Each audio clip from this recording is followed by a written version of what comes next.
By around 20,000 years ago, groups of people were roaming the hills and jagged chasms of the Plateaus and Canyonlands regions of Texas, otherwise known as Texas Hill Country today. There are two major sites associated with this era of habitation, the Gault Site and the Friedkin Site. At the Gault Site, archaeologists have found a distinctive Gault Assemblage in the layers physically beneath the Clovis layer. This includes over 150,000 artifacts, such as small bifaces, blades, and unique projectile point technology that is completely unrelated to Clovis styles. These findings suggest that Clovis technology actually spread across an already well-established indigenous population, rather than being the first culture. At around 13,500 to 15,500 years ago, the Buttermilk Creek complex existed at the Friedkin Site. 15,528 artifacts, such as blades, scrapers, and proto-Clovis points, were found buried in undisturbed clay layers below Clovis materials. This is significant because it shows a pre-Clovis to Clovis transition. Researchers believe Clovis technology, such as fluting of the sides of a projectile point, might have been invented in Texas before spreading to the rest of Americas. Between about 13,050 and 12,750 years ago, Clovis points appeared all throughout the Americas and the Texas Hill Country. Traditionally, peoples who used the Clovis points have been referred to as mobile big game hunters that chased Ice Age megafauna such as mammoth and bison. Evidence from Kincaid Shelter on the southern edge of the Edwards Plateau in Uvalde County suggests that some Clovis groups were more diversified and tied to their region than once was thought. There, Clovis families invested the time and labor to carefully build a stone floor to cover the muddy shelter surface, presumably because they lived there for a while and used a wide variety of small animals, plants, and other local resources, such as tool-making stone like flint and chert. Other Clovis sites in the region include Wilson Leonard and Pavo Real. At Pavo Real, Clovis knappers refurbished their toolkits and weapons, leaving behind tool-making bits characteristic of Clovis blade technology. This highly specialized approach to stone tool-making resulted in distinctive cast-off debris, rejected blades, exhausted blade cores, and blade core tablets, which had been struck off the ends of cores to rejuvenate them and extend their usefulness. Bonfire Shelter on the western fringe of the lower Pecos Canyonlands has the twin distinction of being both the earliest and southernmost bison buffalo jump site known in North America. Here, early Paleoindian peoples ingeniously stampeded herds of bison over the edge of a cliff, overhanging this large rock shelter. The bison plunged to their deaths on a rocky pile at the opening of the shelter, providing a sudden wealth of meat, hides, and bone to the hunters. Located in a narrow box canyon that empties into the Rio Grande near Langtree, Texas, Bonfire Shelter has seen several mass kills. The first definitive jump episodes occurred over 11,700 years ago, during the Paleoindian era, at the end of the last ice age. At least 3 separate events created what archaeologists call Bone Bed 2, a layer in the shelter's deposits containing the bones of a now extinct species of buffalo, as well as a small number of stone tools, including the Folsom and Plainview projectile points. Some 11,000 years ago, near the present town of Leander, Texas, the body of a young woman was buried in a shallow grave near a small stream. Whoever buried her had first carefully prepared the spot by digging out an oval depression in the soil, perhaps using a sharpened wooden stick. They placed her body on its side in a flexed position, with knees drawn up, arms crossed, and right hand resting beneath her head. Next to her side, they laid a heavily worn sandstone tool, a handstone, or mano, used first for grinding food and later for chopping. Last, they placed a limestone slab over the burial, perhaps to secure a hide wrapping around the body or to mark the grave. Rapidly covered over by sediment, the burial lay virtually undisturbed over the millennia, although scores of other hunting and gathering groups camped over and over again above her resting place. In 1982, archaeologists from the Texas Department of Transportation uncovered the site during research in advance of highway construction, and the saga of the ancient Paleoindian woman continued. Dated to 9000 BC, the burial is one of the oldest and most complete human skeletons in North America. The Neanderthal lady's careful burial is considered one of several indications at the Wilson-Leonard site of an ongoing cultural transition from mobile, widespread Paleoindian lifeways to more entrenched, localized Archaic lifeways. Around 9,000 years ago, at the outset of the early Archaic period, one of the region's most distinctive archaeological patterns first appears, evidence of the use of heated rocks to bake plant bulbs in layered cooking arrangements called earth ovens. Some of the most convincing evidence comes from the Wilson-Leonard site at the eastern Edwards Plateau near Leander. There are charred bulbed fragments of eastern kamas were found amid the remains of large hearth features 6 to 8 feet across, representing the hot rock beds of several earth ovens. The charred bulbs were radiocarbon dated to between 8,000 and 8,250 years ago. Kama's bulbs are very small, but formerly grew thickly in the well-watered valleys of the eastern plateau before being all but wiped out by historic domestic livestock such as cattle. Kamas and other lily family bulbs are basically inedible when raw. Their complex carbohydrates must be broken down into readily digestible sugars, a process that requires a slow baking for 12 to 24 hours. The earth oven technology shows that prehistoric peoples turned to a carbohydrate source that required special labor-intensive preparation. While we do not know whether the technique was developed first in the Plateaus and Canyonlands or adopted from elsewhere, the archaeological evidence in the region ranks as among the earliest known in North America. It is thought that with more mouths to feed, the people had to learn to take advantage of new food sources. Lily family bulbs mature and become ready to harvest in the early spring when few other plants' foods are available. They could be baked in bulk and then dried and stored. For archaeologists, this new cooking technology created what is perhaps the most visible and lasting of all archaeological signatures in the region: large hearths and more massive accumulations of burned rock known as burned rock middens. Although we still lack clear proof that middens began forming during the early Archaic, this was likely the case given the unmistakable evidence at Wilson-Leonard and several other sites. There, archaeologists uncovered the building blocks by which middens accumulated, the hot rock beds resulting from earth ovens. By about 9,000 years ago, the prehistoric inhabitants of the rugged canyonlands in the southwestern part of the region had developed a unique foraging and hunting and gathering economy, based on a broad array of plants and animals.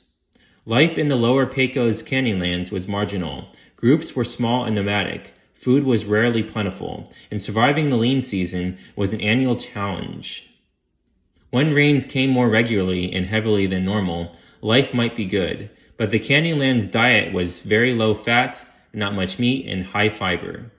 The Hines Cave, the large dry rock shelter on a side canyon of the lower Pecos River, has yielded evidence of human diets such as coprolites, or preserved human feces, found in latrine areas within the dry rock shelters and in food refuse preserved in cooking areas.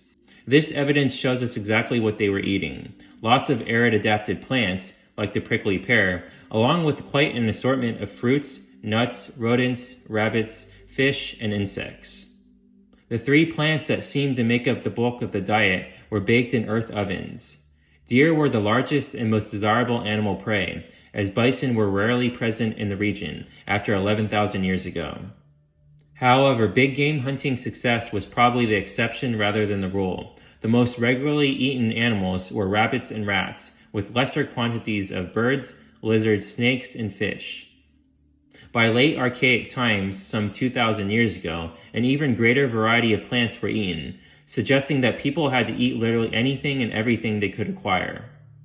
Studies of human skeletal remains show evidence of regular dietary stress and rotten teeth.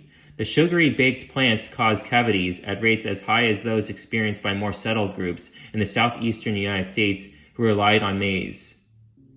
Experimental studies show that a diet based heavily on baked arid-adapted plants required a tremendous amount of effort relative to caloric return. The lower Pecos Canyonlands were home to an essentially unbroken succession of hunting and gathering peoples for over 8,000 years.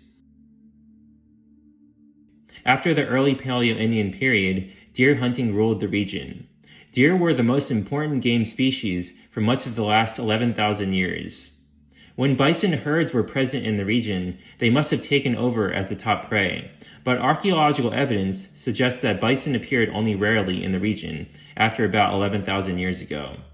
Deer reigned supreme during the lifetimes of most prehistoric hunters living in the Plateaus and Canyonlands. Small game were likely more regular food items, but evidence shows that deer hunting was a defining aspect of prehistoric life in the Plateaus and Canyonlands, economically, socially, and ritually. Analysis of animal bones dug up from open archaeological sites across the region typically show that deer contributed the greatest amount of meat to the diet. Cave coprolites tell us that prehistoric peoples ate rats, mice, and lizards, essentially whole, bones and all. The bones of these species, other small animals, and fish are usually underrepresented in the archaeological record. But among the bones that are preserved, deer were usually the most important prey, except during intervals when bison appeared. Even when bison do appear, it is easy to jump to false conclusions. The distinctively big bones of bison in archaeological deposits tend to catch researchers' eyes and imaginations. However, careful zooarchaeological studies result in calculations of the actual number of animals represented and how much meat they contributed to the diet. For example, at the Mustang Branch site near San Marcos, a site with prominent bison bone refuse, zoo archaeologists determined that deer actually contributed more meat to the diet than bison. Given the documented ecological and land use changes in modern times, the prehistoric deer of the Edwards Plateau were probably a lot less numerous and noticeably larger in size than is the case today. The combined impact of livestock overgrazing, soil erosion, cessation of range fires, increase in juniper, and the selective but strictly limited harvesting of male deer have resulted in deer overpopulation and small body size on the Edwards Plateau. There are also several lines of indirect evidence pointing to the importance of deer hunting to prehistoric peoples. One major clue is the abundance of well-made dart points at Archaic period sites all across the Edwards Plateau. After the end of the last ice age and the disappearance of most large animals, the atlatl and dart weapon system was really only suitable for use on deer, bison, and humans. There were also bear, mountain lions, and antelope, but only the latter was likely hunted regularly, and then only in the open grassland habitats they frequent. Bear and mountain lion bones are rarely found at archaeological sites. The symbolic and ritual importance of deer is also displayed in the vivid rock art of the lower Pecos Canyonland. Here, deer are commonly depicted compared to bison, which are only rarely shown. Human figures, perhaps shaman, are shown wearing deer antler headdresses. And in some scenes, deer antlers are shown tipped with small, round black dots that some anthropologists interpret as representing peyote. Among the Indians of northern Mexico, deer and peyote are symbolically linked to rain because both appear prominently in the desert after rainfall. Finally, just off the edge of the southeastern plateau in present-day San Antonio, a small late Archaic cemetery was uncovered during a dam construction project in the late 1970s. One of the distinctive human burial patterns there was the practice of placing numerous racks of white-tailed deer antlers above the graves of people. This pattern is thought to reflect the symbolic link between deer and human afterlife. By about 4,600 years ago, the region saw the establishment of rich rock art traditions. Painted polychrome images and complex scenes on the walls of natural overhangs in the canyonlands of the lower Pecos. Over the next 4,000 years, 4 unique styles of rock art evolved in the region. These styles were thought to have developed in succession. The best known and most abundant is the earliest, the Pecos River style. Although many Texans do not know they exist, the rock art of the lower Pecos is world-class, one of the best preserved and most vivid traditions of prehistoric art known anywhere. For years, archaeologists and others dismissively professed that the meanings of the Pecos River's pictographs could never be unraveled, except speculatively and vaguely, as hunting magic. Today, through the work of several researchers, the Pecos River style is seen as communicating a narrative, with carefully composed mural panels reflecting a strong historical and spiritual tradition. Shamanistic religious practitioners are depicted on spiritual journeys, sometimes triggered by the sacramental use of medicinal plants. These rituals in the rock art are seen as integral elements of hunter-gatherer life in the region. Over the span of its prehistory, the Plateaus and Canyonlands region experienced an overall trend of increasing population. Evidence from the early Paleoindian period suggests that population levels were low, most groups were relatively small, and that there was plenty of unoccupied territory.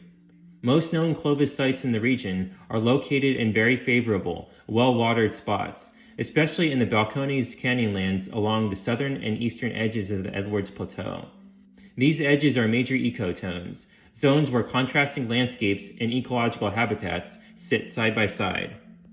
It is not surprising at all that people favored places that gave them ready access to different sets of natural resources, a great variety of plants, animals, rocks, minerals, and abundant water supplies.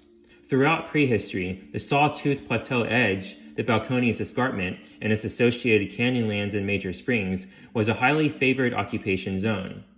The beauty and resources of the region are still powerful attractants today.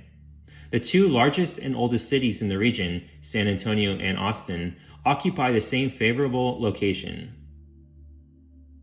The densely wooded valleys of the major rivers draining the eastern Edwards Plateau, especially the Colorado River Valley, were also highly favored occupation zones. Less is known about the early human history of these valleys, because most of the evidence is deeply buried in the river terraces and because many of the most important areas are now covered by bodies of water. But we know that there were many major occupation sites along the Colorado River, where Archaic period peoples returned to over and over again. The same areas favored in prehistoric times are places where modern settlement is concentrated today. By about 2,000 years ago, the entire region seems to have been densely populated. The edge and river valley zones were still part of the most highly sought-after territories as judged by the concentration of sites and the dense nature of many of the site deposits documented there. However, there is widespread evidence that people were living in sizable numbers all across the Plateaus and Canyonlands region, even in the driest areas, along the smallest creeks and intermittent springs that flowed only during wet periods. This is also when root baking begins to peak, as judged by the radiocarbon dates from burned rock middens. People were eating lots of roots and bulbs, not because they wanted to, but because they had no other choice. Root baking is hard work that pays off poorly because it yields barely enough caloric energy to cover the calories expended to gather and process the roots. The sugary yield might have been enjoyed, but at a health cost. The incidence of dental decay was high. The most likely explanation of all of this is population increase. More and more people in the region through time forced some groups to move into smaller and less desirable territories and resort to eating less desirable foods. Their bones show high incidence of dietary stress, probably caused by seasonal starvation. We can also guess that this era was a time of increasing violence and conflict between groups and tribes competing for limited resources. Based on continent-wide patterns, it is likely that the entire region, especially the Eastern Plateau, saw increasing populations, dietary stress, and conflict through prehistoric time, not peaking until the last millennium of prehistory, between about 500 and 1500 AD.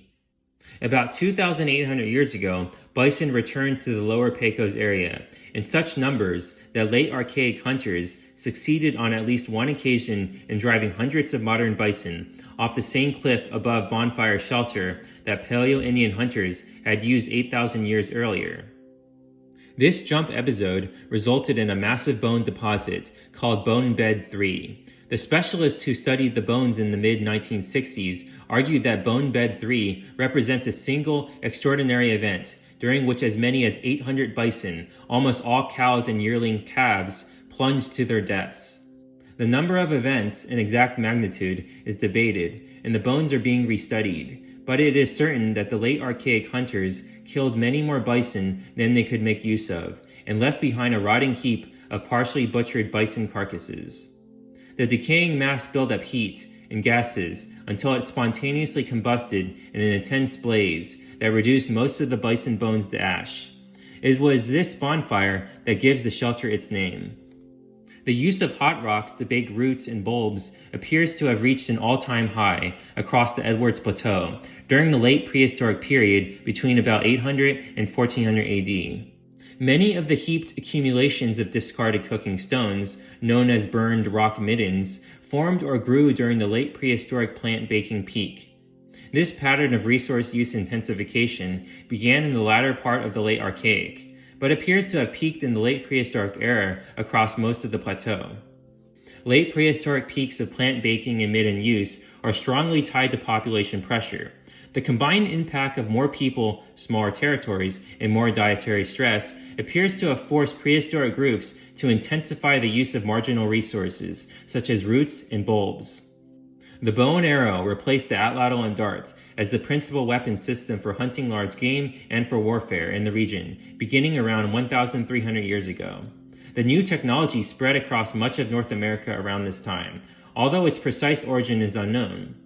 In the Plateaus and the Canyonlands, the technological shift was complete within a few centuries at most. Compared to its predecessor, the bow and arrow was more compact, lighter, faster to reload, more stealthy, and allowed hunters and warriors to carry many more rounds with them. Arrows were tipped with lightweight arrow points, true arrowheads, which could be made from smaller pieces of raw material and with less effort than dart points. With a powerful bow, a skilled hunter could bring down a deer, a man, or even a bison with one well-placed shot. A distinctive archaeological culture emerged between around 1300 to 1350 AD throughout the Edwards Plateau and beyond, that is variously known as the Toyah culture. Over much of the region, Toyah culture represents the last widespread prehistoric pattern prior to the arrival of Europeans. The appearance and rapid spread of Toyah culture is thought to be strongly linked to the return of bison herds into the southern plains, including all of the Edwards Plateau and much of the Rio Grande Plains to the south. Toyah culture is only sparsely represented in the lower Pecos Canyonlands, but it is well documented at many sites across the Plateau and Balcones Canyonlands. Bison bones are common or at least present in most Toyah sites. This reappearance of bison has led some archaeologists to characterize Toyah as a bison hunting culture. The Toyah toolkit includes the Berdes arrow point, beveled knives, end scrapers, and drills made on flakes. This toolkit was well suited for hunting, butchering, and processing the hides of bison as well as deer and antelope. Toyah peoples also adopted the habit of pottery making, which had hitherto been unknown in the region, even though prehistoric groups to the east, west, and north had been making pottery for hundreds of years. Toyah potters made simple earthenware pottery with clay to which they often added pulverized animal bone. This bone-tempered pottery tradition is sometimes known as Leon plain pottery, but there were probably several different stylistic variations. Some vessels, for instance, were decorated with a red ochre slip or simple incised decorations. Toyah bone-tempered pottery was fired at very low temperatures, broke easily, and weathered badly when left on the surface. Archaeologists typically find only small potsherds. Whole or reconstructible vessels are extremely rare. By and large, the pottery was utilitarian. Most vessels were water jugs or simple bowls. Even so, Toyah culture is not very well understood.